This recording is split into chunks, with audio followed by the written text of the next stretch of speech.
Hi there, it's Jo from Creative Empowerment. Thank you for joining me. Today I'm going to make a video all about my tarot collection.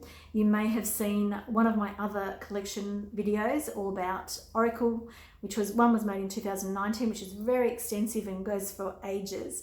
And then a new one I made currently, or just recently, and that was a much shorter video and it has lots of links in there if you're interested in particular Oracle card decks. If you love tarot and Oracle like I do, then you might enjoy this video. So get yourself a cup of tea and we're going to jump into it in a minute.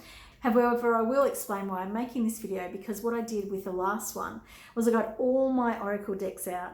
I organized them, I went through them, I cleansed them all, and I thought to myself, I'm going to do that with my tarot as well. And there's nowhere near as many, but I wanted to get them all out, have a look at them, have a play with them. I thought you might be interested in them too. So let's go ahead and have a look at them.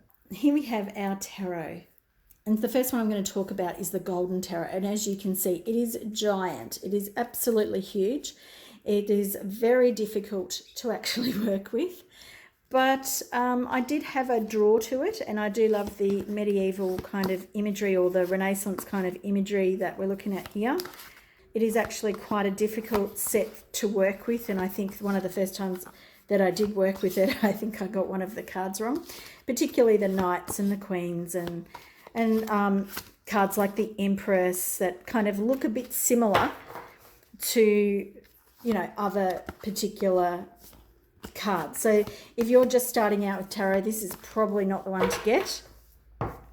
Like I said, it's quite big, but I do enjoy it and I use it, but not very often. And the particular version that I got came with this giant box with a big guidebook in it and a pouch to put the deck in. I keep it in its box because I've got everything stored in a neat container. But as you can see, it is made by Mary Packard. The Golden Tarot, the Visconti Sforza deck. And as you can see, I don't know how to say that at all. And it's made by Race Point. Now, this is the Pagan Otherworlds tarot deck by Muse. And it is an absolutely magnificent deck. Much, much easier to handle. Beautiful imagery. I love the back. I love the stock. It is probably one of my favorites. It comes with some other cards. So it comes with some moon phases cards. And I love the moon and the moon phases, but I still don't find that I utilize this particular, I don't use them. So I take them out. But the imagery here is just awesome. And this was actually what got me back into tarot after a very, very long break from my late teens. I was definitely not into tarot and very fearful of tarot and its imagery and the associations. And this was gifted to me by my sister-in-law and brother, and it was the thing that helped me get over my hurdle with tarot. So it is a beautiful deck. And you will often see this in my pick a card readings. I also use this a lot in my private readings. I find that the imagery really is quite helpful to me, like that beautiful tower image there. And the lovers, there's always something that I notice differently. This Four of Cups, I love it because you see the face there. And even this could even be seen as a dog. There's just things in there that spark your interest and give you a little bit more of an interpretation. Although then there's the cards like the Five of Swords, which are challenging, I find. So this is a beautiful, beautiful tarot deck with stunning imagery, very well made, and one that I use a lot in all different readings. Then we have the Everyday Witch Tarot, which I got at the end of last year. It's a very fun and easy deck. The cardstock is quite light, but it's really easy to handle, very plastic coated. The imagery is really easy to read with, or I find. Obviously not exactly Rider-Waite Smith kind of imagery, although it is based on that. but you know, it's whimsical. There's cats, or I think in every image there's the 2 and the strength card. I find this really easy. Like, I love how the witch is laughing with that smile on her face, or a smirk on her face. Temperance card, I think, is a little bit more challenging, but you know, like most of these cards are really easy. For people who are just starting out with tarot, I don't know, like it could be the thing that speaks to you. It might not be, because you know, they do tell a story. This is one deck that I choose to keep upright and not let my my cards get up, you know, turned upside down for reversals. As it's the way Elizabeth Elba has designed it. Deborah Blake, and Elizabeth Elba. So I choose to keep this one up the way it came. And I find that it works for me, even though most of my other, or all of my other decks, I actually read reversals. But with that particular one, I don't. Then we have the Light Seers Tarot, and this was a godsend to me. Beautiful imagery, very modern in its depiction of the tarot. Chris Ann from Hay House. Well, this is a Hay House version. I know there's much other versions, and you can see that the cards are upside down, and these cards speak to me. They were really easy to connect to from memory, and it's one that I use all the time. And yeah, and like 6 of Swords, you know, she's leaving a situation, she's holding her hair, you know, she's almost distraught, but those crows that are leading her on, you know, give us that symbol of that she's being guided by some other force.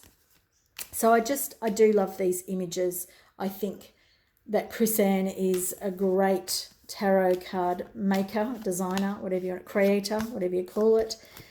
And I think that she has reimagined the tarot in this, and I'm sure if you're into tarot, you will have seen this before, so I won't go through everything, but it is a great one. The Death card, amazing. You know, that idea of going through into another world.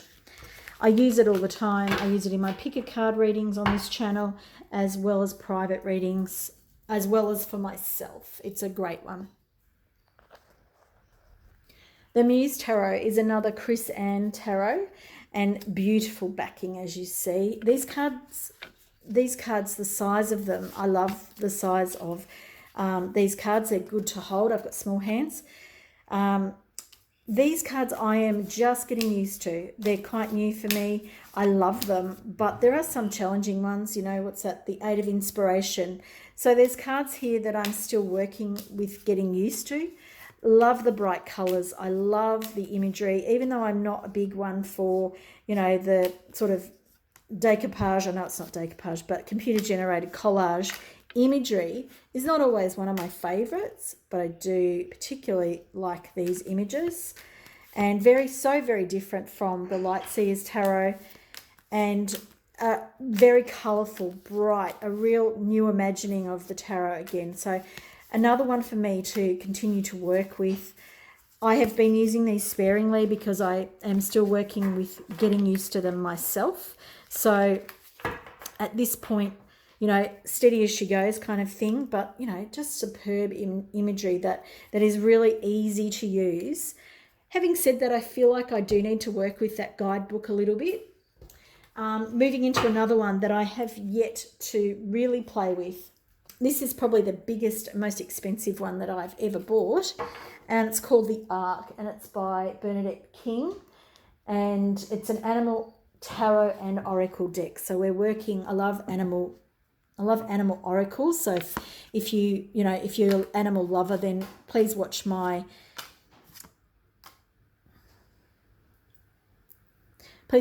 oracle video, because you know you'll enjoy it, because I've got lots in my collection. Now this to me is a very challenging one. I love it because there's a lot of animal wisdom here, which is why I bought it. However, as a tarot deck, I am yet to really dive into it. And I think I've got it now mixed up with the oracle deck. So the Empress, you know, some things really relate. The Emperor, the bald eagle, the stag, the Hierophant. The Wheel of Fortune, the bee. So again, that to me is a bit of a challenge, but it's luck, life cycles, major karmic events. And I suppose I have a different interpretation of what a bee is. But this is one for me to work with. I love the imagery. I do love the cards. There are so many of them, and I think maybe it's that feeling of overwhelm that I'm just, you know, a little bit overwhelmed with how many cards are here, considering that they feel like they don't have, because of the animal connection. Love this card, the Ace of Swords, the hawk. You know, they feel like there's a lot to learn there, and maybe that's just me and my head. So they're usually tucked away next to my bed because I am still working on them. Yeah, I'll go here next. This is my newest Oracle deck. This is my newest tarot deck, and I absolutely have fallen in love with this deck. The Wandering Star Tarot by Kat Pierce. I don't know if this is a self-published deck because I can't see any publisher on it, but back of the cards, amazing, just love it. The imagery, I actually don't have anything like this in Oracle or Tarot, and I just have fallen in love with it. I find it really easy to connect with, to relate to, and yeah, I just want to use it. I want to use it for myself. I want to use it for my readings. I want to use it on my channel. Yeah, so it's just divine. So if you haven't seen this one yet, you know, you might want to check this one out. It is just beautiful. I don't know how old it is even, because I haven't even begun to really work with it. I'm just playing with it. It's a Hay House one, actually. So there you go, 2021, so last year.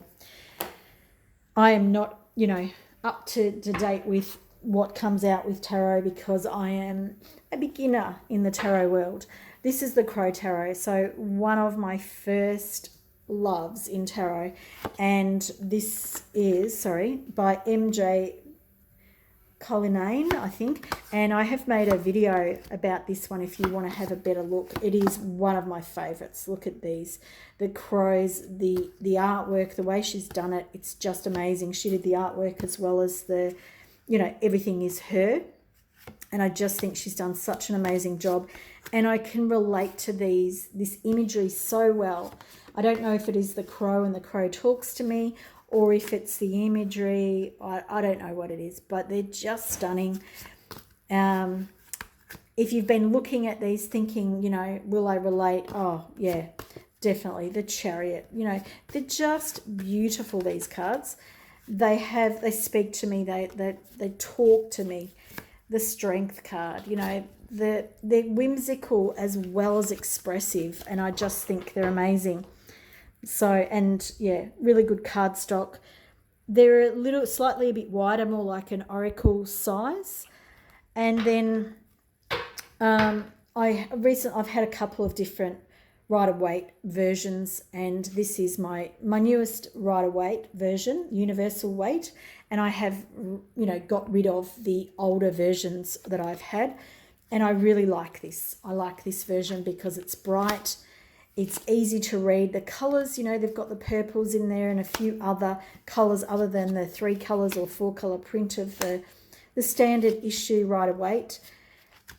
They're pretty much the same, you know, but the imagery feels a little bit brighter. I think things have been redrawn. Mary Hanson Robert has redrawn them, and the Universal Rider-Waite Tarot, it is beautiful. I love this extra editions of greens and purples, you know, like, and the faces, the faces feel happier to me, and I actually quite like Rider-Waite imagery, or I've got used to it, put it that way. But I actually like this one because I feel like I'm looking at some softer faces, and I can see some other things there, some softer imaginings of the cards.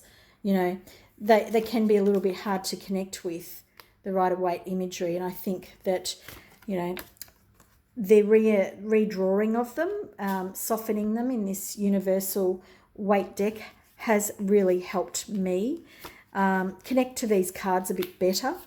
You know, like if you were someone who's looking at at a Rider-Waite set, then this would probably be a good one to choose. I know there's lots of people who have their favourites, but I do like this one. Thanks for being here. Much shorter than my Oracle collection. I will put that in the links below if you want to have a look at that. I make pick a card readings, so if you're not subscribed, you may want to think about subscribing to those. It's a free reading each week. If you follow me over on Facebook, you go in the draw to win a reading once a week, which is something I'm just about to start over there. Thanks for being here. Private readings also linked in the description box below. Bye for now.